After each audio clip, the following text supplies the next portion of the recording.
নমস্কাৰ বন্ধু বান্ধৱীসকল আপোনালোক সকলোকে আকৌ এবাৰ স্বাগতম জনাইছো আজিৰ আন এটা নতুন ভিডিঅ'লৈ হয় বন্ধু বান্ধৱীসকল আপোনালোকে থাম্বনেইল চাই গমে পাইছে যে আজি আমি শিক্ষা বিভাগৰ এটা নিৰ্দেশনাৰ বিষয়ে আলোচনা কৰিম হয় বন্ধু বান্ধৱীসকল আমাৰ এই নিৰ্দেশনাখন অফিচ মেম'ৰেণ্ডামখন জাৰি কৰিছে আপোনাৰ সেকেন্ডাৰী এডুকেশ্যন ডিপাৰ্টমেণ্টৰ ফালৰ পৰা 6 তাৰিখে জাৰি কৰিছে তেন্তে বলক চাও কি লিখা আছে Government in Secondary Education Department is pleased to clarify that any government employee who has been selected and appointed under Secondary Education Department, both teaching and non-teaching, on joining the post have to give undertaking that he or she shall not resign or leave the post for a period of at least 3 years from the date of joining. হয় বন্ধু বান্ধৱীসকল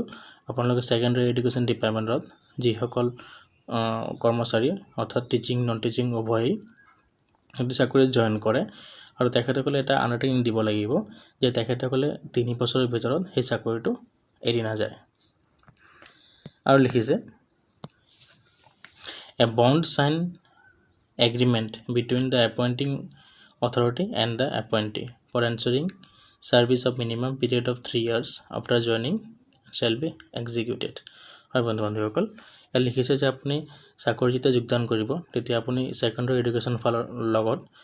আপোনাৰ এখন bond বা agreement আপুনি সহি কৰিব লাগিব যে আপুনি 3 বছৰ তাত আপুনি সাৰ্ভিস কৰিব লাগিব আৰু লিখিছে it is further clarified that the appointing authority shall not allow or forward any NOC through proper channel of newly appointed candidates for applying in another job service during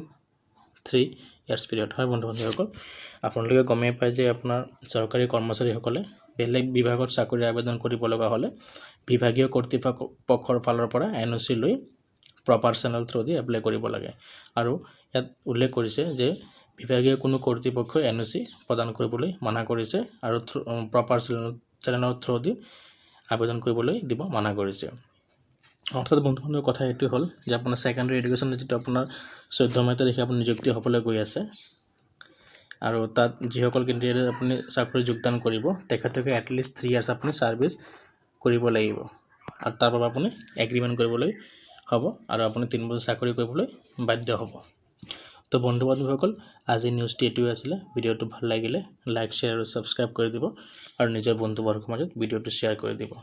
ধন্যবাদ বন্ধু বান্ধৱীসকল জয় অসম